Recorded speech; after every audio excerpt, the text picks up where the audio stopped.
اعوذ باللہ من الشیطان الرجیم بسم اللہ الرحمن الرحیم وَاضْرِبْ لَهُم مَثَلَ الْحَيَاةِ الدُّنْيَا كَمَاءٍ أَنزَلْنَاهُ مِنَ السَّمَاءِ فَاخْتَلَطَ بِهِ نَبَاتُ الْأَرْضِ وَأَصْبَحَ هَشِيمًا تَذْرُهُ الرِّيَاحُ وَكَانَ اللَّهُ عَلَى كُلِّ شَيْءٍ مُقْتَدِرًا الْمَالُ وَالْبَنُونَ زِینَةُ الْحَيَاةِ الدُّنْيَا وَالْبَاقِيَاتُ الصَّالِحَاتُ خَيْرٌ عِندَ رَبِّکَ ثوابا وخیر املا۔ اور آپ انہیں دنیاوی زندگی کی مثال بیان کیجیے، اس پانی جیسی ہے جیسے ہم نے آسمان کی طرف سے اتارا تو اس کے باعث زمین کا سبزہ خوب گانا ہو گیا، پھر وہ سوکھی ہوئی گھاس کا چورا بن گیا جسے ہوائیں اڑا لے جاتی ہیں، اور اللہ ہر چیز پر کامل قدرت والا ہے۔ مال اور اولاد دنیاوی زندگی کی زینت ہیں، اور باقی رہنے والی نیکیاں آپ کے رب کے نزدیک ثواب کے لحاظ سے بہتر ہیں اور آرزو کے لحاظ سے خوب تر ہیں۔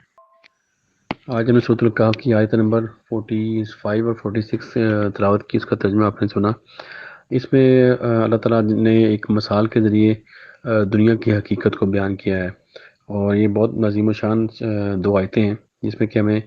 دنیا کی حقیقت کو بڑی خوبصورت انداز میں اللہ تعالیٰ نے بیان کیا ہے۔ دنیا کی حقیقت اور دنیا کی نعمتوں کی حقیقت کو ہمیں سمجھانے کی کوشش کی ہے۔ تو اس کے پہلے ہم نے جب جو اس کا جو سابق کہف کا واقعہ پڑھا ہے تو اس کے فوراً بعد اللہ تعالیٰ نے جو قرآن مجید کی جو اہمیت کو واضح کیا ہے کہ جس طرح سابق کہف نے غار میں پناہ لی اپنے ایمان کو بچانے کے لیے، تو ابھی جو بھی قیامت تک کے لیے جو بھی لوگ اپنے ایمان کو بچائیں گے تو وہ قرآن کو اللہ تعالیٰ نے وہ اس کی آیت میں پیش کیا ہے کہ جو قرآن کو پڑھے گا، اس کو سمجھے گا، اس پہ عمل کرے گا تو قرآن اس کو پناہ دے گا، قرآن اس کو محفوظ کرے گا دنیا کے فتنوں سے۔ تو اس سے قرآن کی اہمیت کا ہمیں واضح ہو جاتی ہے کہ اگر ہم قرآن سے اپنے آپ کو اٹیچ رکھیں گے تو ہم دنیا کے فتنوں سے بچ جائیں گے۔ تو اس کے بعد یہ جو دو دوستوں کا واقعہ بیان کیا گیا جس میں کہ مال کی اور اولاد کی محبت کو اللہ تعالیٰ نے ایک مثال سے پیش کیا کہ کس طرح ایک مال کی محبت میں انسان شرک میں ملوث ہو جاتا ہے۔ تو وہ جو شرک ہے اس سے جو نہ بچنے کے لیے اللہ تعالیٰ نے یہ مثال پیش کی ہے کہ انسان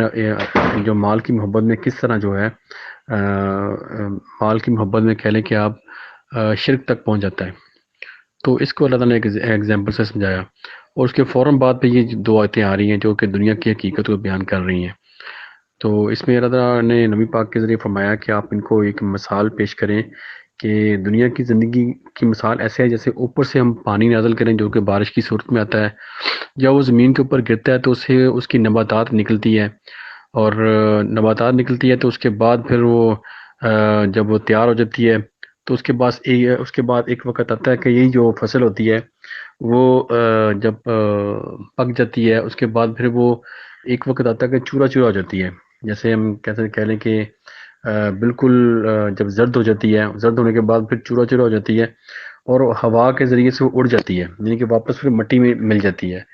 تو یہ اللہ تعالیٰ نے مثال دی کہ دنیا کی مثال ایسی ہے کہ اوپر جیسے ہم نے ایگزامپل پیش کی کہ اوپر سے پانی آیا، اس نے زمین کے اندر زمین کے ساتھ مکس ہو کے اس نے کھیتی بنائی، اور کھیتی کے بعد وہ کھیتی زرد ہوگی، اور اس کے بعد زرد ہونے کے بعد چورا چورا ہوگی اور ہوا نے اس کو بکھیر دیا اور پھر واپس زمین کا حصہ بن گئی۔ اسی طرح جو انسان کی جو ہماری زندگی کی مثال ہے، تو جیسے ہمارا جو جسم ہے وہ اسی مٹی سے بنا ہے، لیکن اوپر سے جو روح ہے وہ روح اوپر سے آئی ہے اللہ کی طرف سے، جیسے کہ اللہ تعالیٰ نے سورۃ بنی اسرائیل میں فرمایا ہے کہ روح جو ہے وہ اللہ کا حکم ہے۔ تو یہ روح اوپر سے آئی اور پھر وہ ہمارے جسم میں داخل ہوئی، اور اس کے بعد یہ انسان جیسے ایک بچہ ہے، بچے کے بعد پھر وہ تھوڑا جوان ہوتا ہے، جوانی کے بعد پھر اس کو تھوڑا بڑھاپے میں چلا جاتا ہے، اس کے بعد اس کے بال سفید ہو جاتے ہیں، جسم میں جھریاں آ جاتی ہیں، جسم کمزور ہو جاتا ہے، اور پھر وہ موت اس کو ڈانپ لیتی ہے، اور اس طرح وہ جو اس کا جسم ہے پھر واپس مٹی میں مل جاتا ہے، اور روح جو اللہ کی طرف سے ہے وہ واپس اللہ کی طرف چلی جاتی ہے۔ تو یہ دنیا کی حقیقت ہے۔ اسی طرح یہ دنیا کی حقیقت ہے کہ آپ کہہ لیں کہ جتنا ایک انسان کی زندگی ہے اسی طرح یہ دنیا کی جو زندگی ہے اس کی بھی ایک لمٹ ہے، اس کا بھی ایک ٹائم اللہ تعالیٰ نے رکھا ہوا ہے کہ وہ ٹائم جو ہے جب پورا ہو جائے گا تو یہ دنیا جو ختم ہو جائے گی، اور پھر جو دوسری زندگی ہے جو کہ آخرت کی زندگی ہے، جو کہ نہ ختم ہونے والی ہمیشہ کی زندگی ہے، وہ سٹارٹ ہونی ہے۔ تو اس کی مثال اللہ تعالیٰ نے اس لیے دی کہ ہم جو بھی آپ یہاں پہ حالات ہوں، اگر آپ مشکل میں ہیں تو وہ مشکل وقت بھی ختم ہوگا، اگر آپ کے اچھا وقت ہے تو اچھا وقت بھی وہ ختم ہونا ہے، ختم ہونے سے مراد کہ آپ کی زندگی جب ختم ہوگی تو وہ آپ کے لیے وہ آپ کا وقت ختم ہو گیا۔ تو یہ زندگی کی مثال اس طرح اللہ تعالیٰ نے بیان کی کہ تاکہ لوگ اس کی محبت کا شکار نہ ہو، دنیا کی محبت کا شکار نہ ہو، اور اس کی جو مثال دے کے سمجھایا کہ جس طرح ایک کھیتی ہے وہ چورا چورا ہو جاتی ہے، اس کے بعد وہ زمین کا حصہ بن جاتی ہے، اسی طرح جو انسان ہے اس کی زندگی بھی ختم ہونی ہے، اور یہ دنیا کی جو شان و شوکت ہے یہ بھی ختم ہونی ہے۔ تو اس میں ہمیں جو ہمارے لیے سبق ہے کہ ہمیں اس سے فائدہ اٹھانا ہے، اور فائدہ اٹھانے کے بعد یہاں سے نکلنا ہے، آگے ہمیں یہاں سے گزر جانا ہے، اور جو ہمیں اللہ تعالیٰ دے اس کو ہمیں اچھے طریقے سے استعمال کرنا ہے، اللہ تعالیٰ کے حکم کے مطابق اس کو استعمال کرنا ہے، تاکہ ہماری اگلی زندگی جو ہے وہ ہمارے لیے فائدہ مند ثابت ہو، جو کہ نہ ختم ہونے والی زندگی ہے۔ تو یہ اللہ تعالیٰ نے ایک مثال کے ذریعے دنیا کی زندگی کو پیش کیا۔ تو آیت نمبر جو 46 ہے، اس میں پھر جو دوسرا جو فرمایا کہ جو اس کے اندر جو مال ہے، جو لوگ مال کی محبت ہے اور اولاد کی محبت ہے، یہ اللہ تعالیٰ فرما رہے ہیں کہ یہ دنیا کی زینت ہے۔ اصل جو چیز ہے وہ جو باقی رہنے والی ہے وہ نیکیاں ہیں، جو نیک اعمال آپ کریں گے وہ باقی رہنے گے، وہ آپ کو اس کا فائدہ ملے گا اگلی زندگی میں۔ تو جو جیسے کہ ہم نے یہ پیچھے واقعہ پڑھا جس میں وہ جو ایک شخص تھا وہ اپنے مال کی جو برتری اور اپنی اولاد کی جو برتری ہے وہ دوسرے شخص کے اوپر بتا رہا ہے اس کو، اور اس کے بعد اس نے اپنی طرف منسوب کیا، جبکہ یہ اس کو یہ پتہ ہونا چاہیے تھا کہ یہ سب کچھ ختم ہونے والا ہے، اس نے سب کچھ چھوڑ کے جانا ہے، اس نے اپنی اولاد کو بھی چھوڑ کے جانا ہے، اس نے اپنے مال کو بھی چھوڑ کے جانا ہے، تو اس کے اوپر اس کو اترانے کی ضرورت نہیں تھی۔ تو ابھی بھی یہاں اللہ تعالیٰ ایگزامپل سے ہمیں یہ سبق دے رہے ہیں کہ جو مال جو اور جو اولاد ہے یہ دنیا کی زینت ہے، یہ سب کچھ یہاں ہی رہنا ہے، لیکن اصل جو ہے آپ نے مال کو، جو آپ کو اللہ تعالیٰ نے مال دیا اس کو آپ نے استعمال کیا کیا، تو اس کا جو استعمال ہے وہ دیکھا جائے گا کہ آپ نے مال سے کیا آپ نے اس کے یوز کیا، اس مال کو آپ نے کس کے فائدے کے لیے استعمال کیا۔ اگر اس کو مال کو جمع ہی کرتے رہیں تو اس کا بھی کوئی فائدہ نہیں ہوگا، وہ مال ہمارے لیے جو کہہ لیں کہ دوزخ ہی بنے گا ہمارے لیے، اگر اس کو ہم استعمال نہیں کریں گے اور کسی کے فائدے کے لیے اس کو استعمال نہیں کریں گے۔ اور جو اولاد ہے وہ بھی، اگر آپ کے پاس اولاد اللہ تعالیٰ نے دی ہے اور اس کی اگر آپ نے اچھی تربیت نہیں کی، اس کو نیکی کے راستے پہ نہیں لگایا، تو پھر وہ جو اولاد ہے وہ بھی آپ کے لیے وبال بن جائے گی۔ تو یہ اللہ تعالیٰ نے فرمایا ہے کہ یہ دو جو نعمتیں ہیں، یہ نعمتیں بھی ہیں، اور دوسری طرف یہ امتحان بھی ہے کہ آپ نے اس کو کس طرح استعمال کرنا ہے تاکہ آپ کی جو اگلی زندگی ہے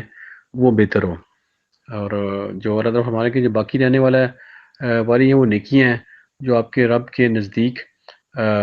جو جس کا ثواب بھی ملتا ہے، اور اس کا جو اجر ہے وہ خوب طرح ہے۔ تو اس لیے ہمیں کوشش کرنی چاہیے کہ جو دنیا کی زندگی ہے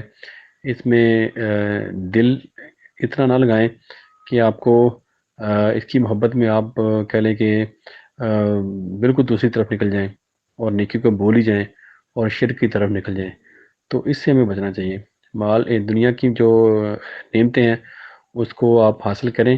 لیکن اس کو استعمال کریں اللہ کی خوش نصیبی کے لیے، تو پھر ہم اس زندگی میں کامیاب ہو سکتے ہیں۔ اور یہ سب کچھ ختم ہونے والا ہے، اور یہ بالکل جو جیسے آپ اللہ تعالیٰ نے مثال دی کہ جیسے کھیتی ہے، وہ کھیتی نکلتی ہے اس کے بعد وہ زرد ہو جاتی ہے، پھر چورا چورا ہو جاتی ہے، اسی طرح انسان کی زندگی بھی ایسے ہی، جیسے ایک بچہ ہوتا ہے، پھر جوان ہوتا ہے، پھر بوڑھا ہوتا ہے، پھر وہ قبر میں مٹی کا حصہ بن جاتا ہے۔ تو اصل جو چیز باقی رہنی ہے وہ اس کی نیکیاں ہیں جو آگے اس کو فائدہ بچائیں گی۔ اللہ تعالیٰ ہمیں دنیا کی زندگی میں نیکی کے کام کرنے کی توفیق عطا فرمائے، اور قرآن سے اپنے آپ کو اللہ تعالیٰ ہمیں قرآن سے اللہ تعالیٰ اٹیچ رکھے اور نماز پڑھنے کی توفیق دے، اور جتنے بھی جو بھی نیک کام ہم اپنے دنیا میں کر سکتے ہیں وہ کرنے کی توفیق دے، اور دعا ہے کہ اللہ تعالیٰ ہم سب کو اس وائرس سے نجات دے اور ہم سب کے گناہ معاف فرمائے۔ صدق اللہ العظیم، جزاک اللہ خیر۔